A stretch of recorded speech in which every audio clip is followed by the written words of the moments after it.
Welcome back, friends. So far, we have discussed the US Israeli war on Iran and its impact on several countries in West Asia. But there's one other country which is worth looking at, and that is India. You may recollect that on the 25th of February, 3 days before US and Israel attacked Iran on the 28th of February, on the 25th of February, Prime Minister Narendra Modi visited Israel and he spoke to the Knesset, the Israeli parliament. And there he made an interesting comment. He said, "We, meaning India, we feel your pain, meaning Israel's pain." And he repeated in a slightly different version, "We feel your grief." Now, this was stated 3 days before the battle began. And obviously, he must have known that plans were already finalized for the attack, although he has denied knowing any of the plans, which he is entitled to deny, and we are not obliged to accept the denial.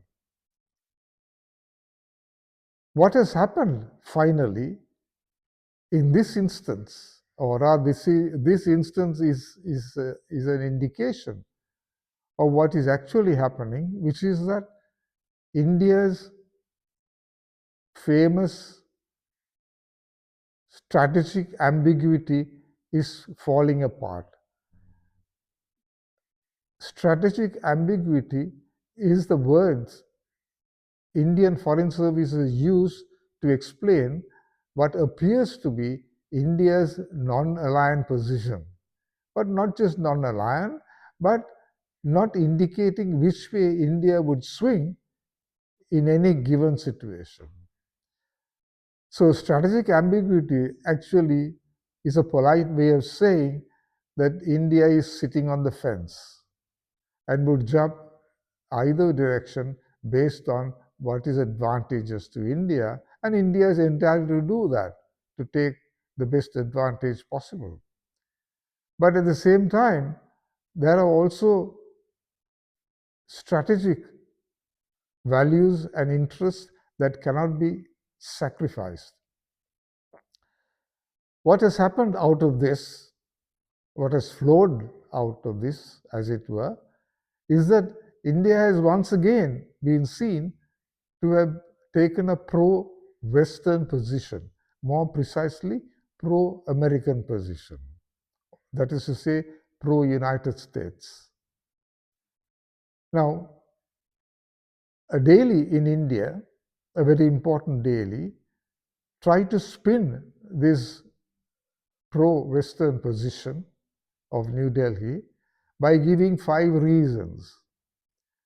They said because India is receiving military assistance from Israel, or if not assistance, at least buying military equipment, that India's relationship with Iran has become rather weak, and so on. They offered 5 reasons.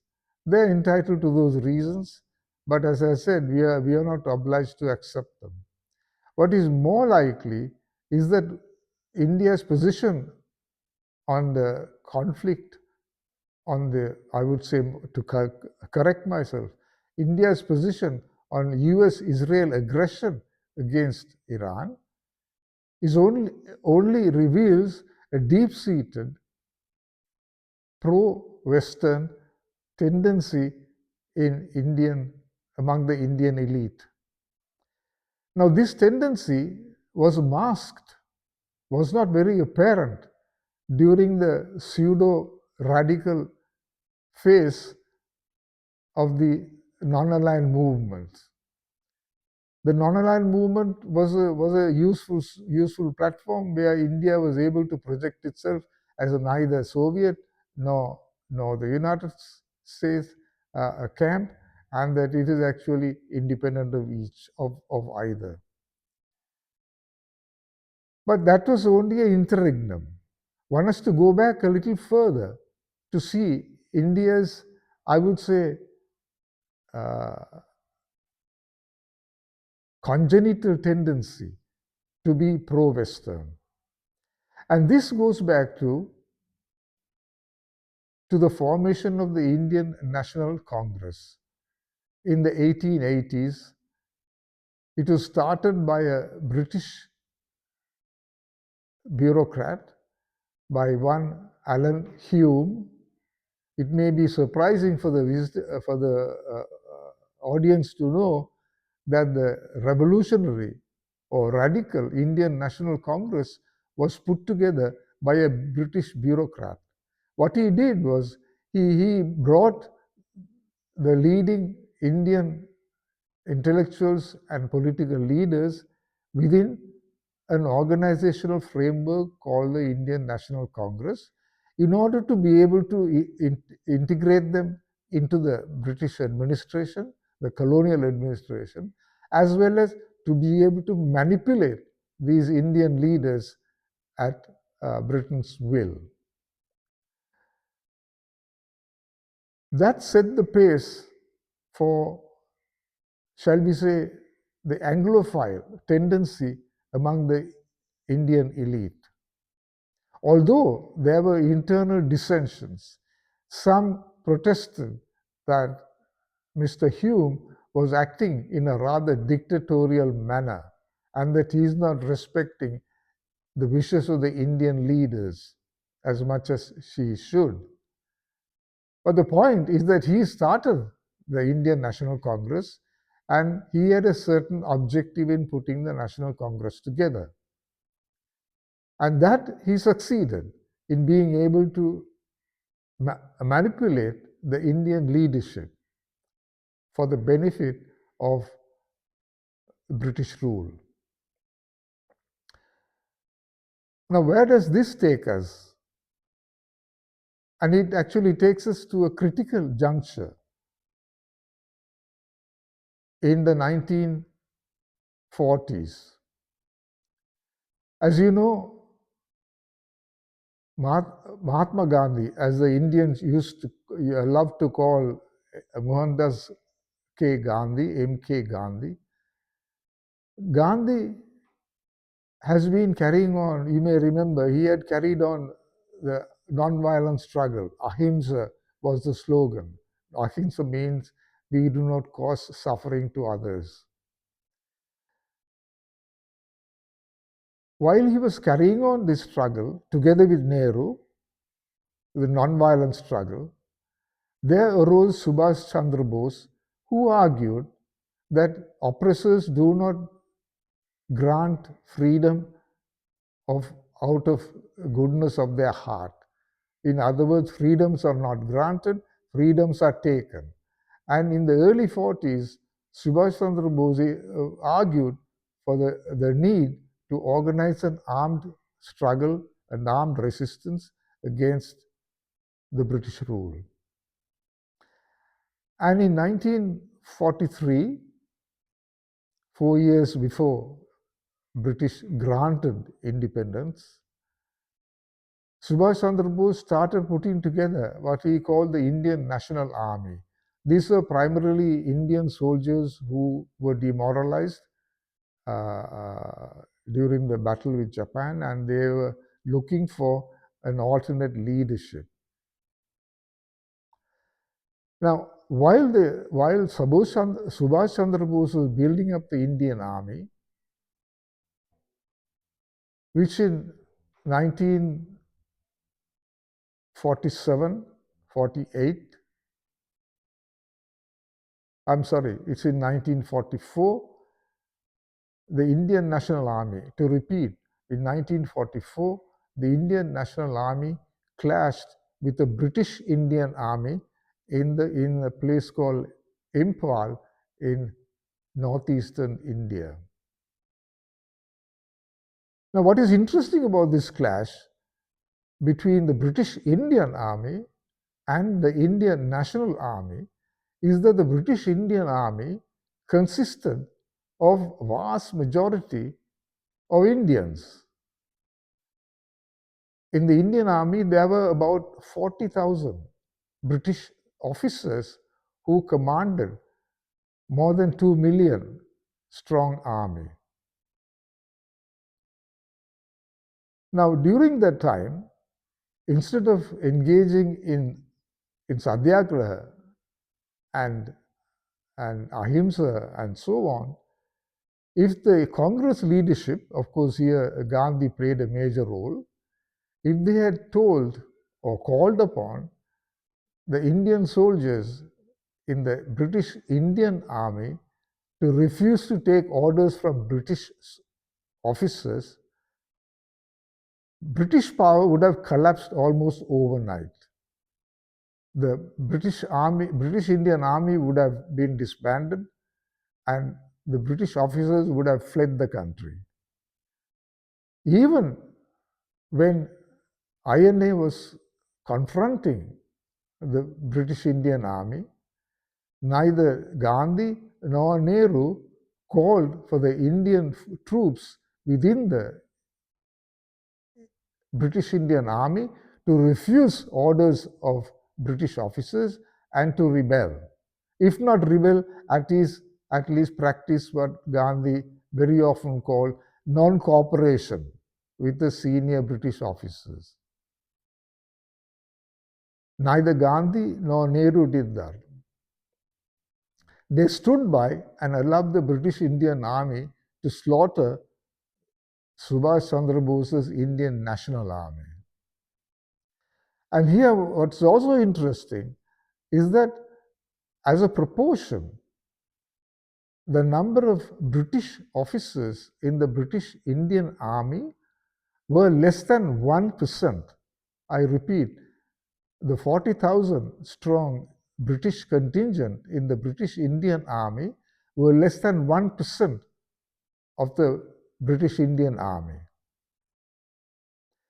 If the rest of the Indians who manned the Indian Army had been asked or requested or influenced by Gandhi and Nehru and the rest of the National Congress to revolt, to mutiny, Indian freedom would have been achieved almost overnight, and one can fairly assume it would have been achieved by the defeat of British military power. And that is where the Anglophile Indian leadership concentrated around the Congress party failed to break through the colonial mindset. Having ensured the defeat of Subhash Chandra Bose, then Gandhi and Nehru engaged in pleadings with the British. The series of conferences that were held between the British Crown and the Indian colonial government, as well as the Congress party, they were pleadings. They were basically begging the British to hand over power to them, and they would actually manage the colony fairly well on their behalf. Contrast this with what happened in Kenya. About the same time, in 1948, in Kenya, the British set up concentration camps and they murdered hundreds of thousands of Kenyans in their freedom struggle. Kenyans did not talk of nonviolence. It did not talk of encouraging a gentle, nonviolent transfer. What they said is that we want the British to leave and we want complete economic independence, a point which neither Gandhi nor Nehru ever expressed.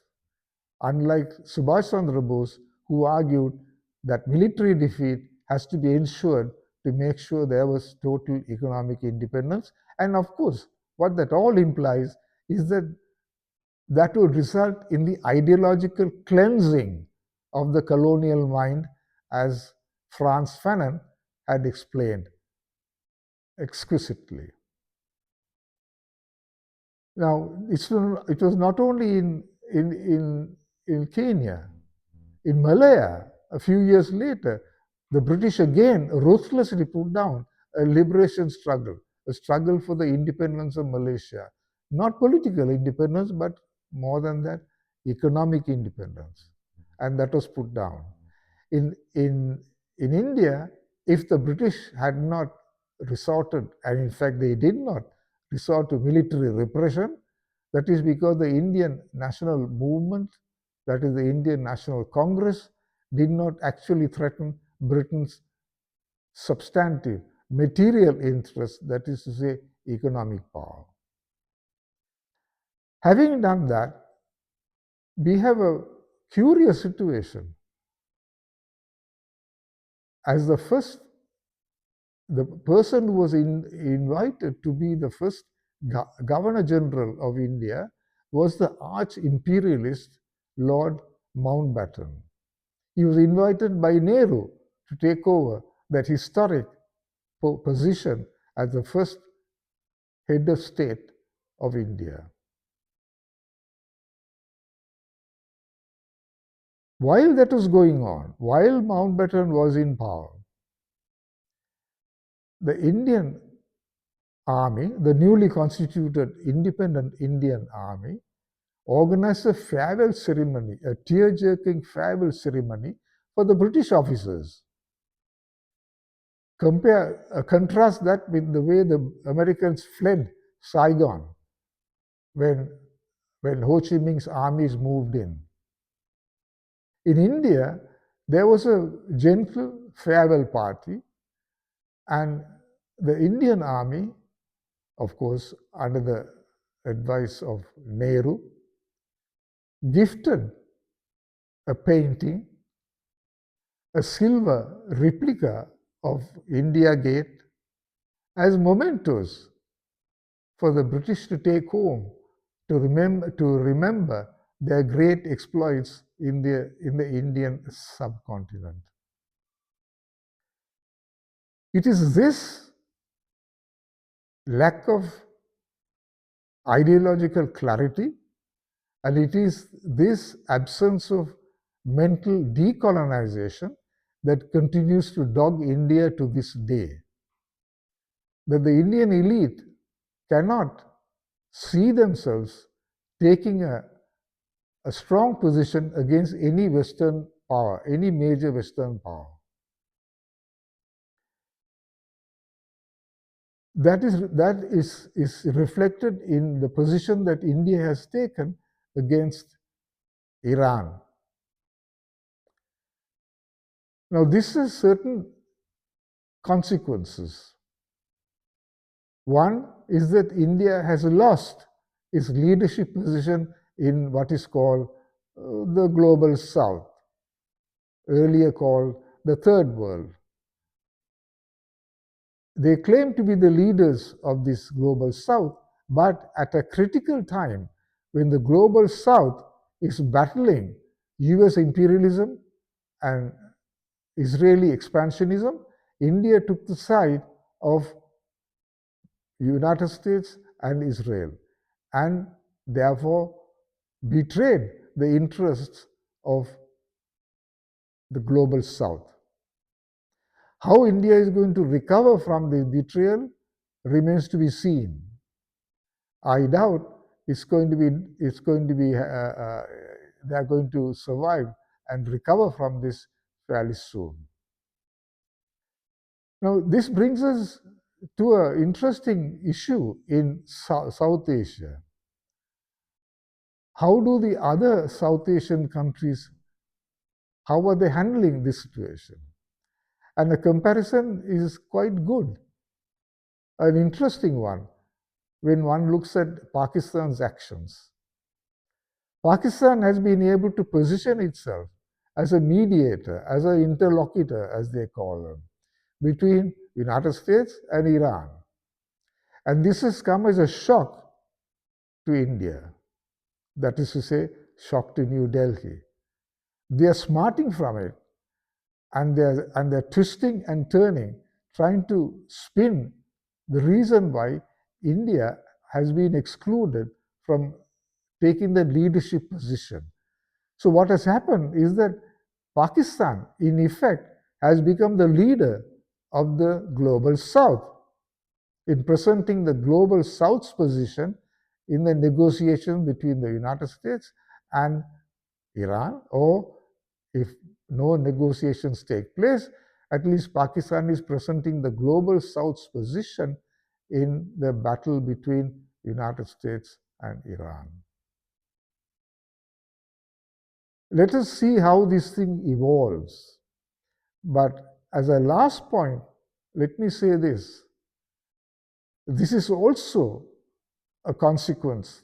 That is India's failure as the leader of, shall we say, the global south, or India's much flaunted Vishwaguru status has been shredded because they failed to reach a reasonable compromise with India in the because New Delhi failed to reach a reasonable compromise with China in the 1950s when Xu Enlai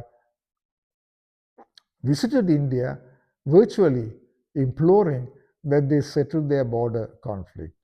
Indian leadership under Nehru again taking that imperial view of the British from which they inherited this perspective. They took the imperial view and refused to negotiate any part of the border between India and China. And in fact, they refused to concede any compromises that could be reached to solve the border question. And that failure continues to dog India today.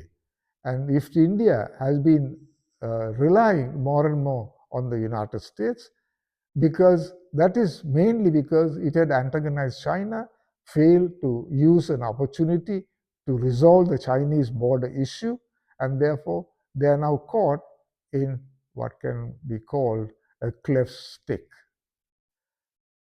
Well, friends, I hope you enjoyed this brief discussion.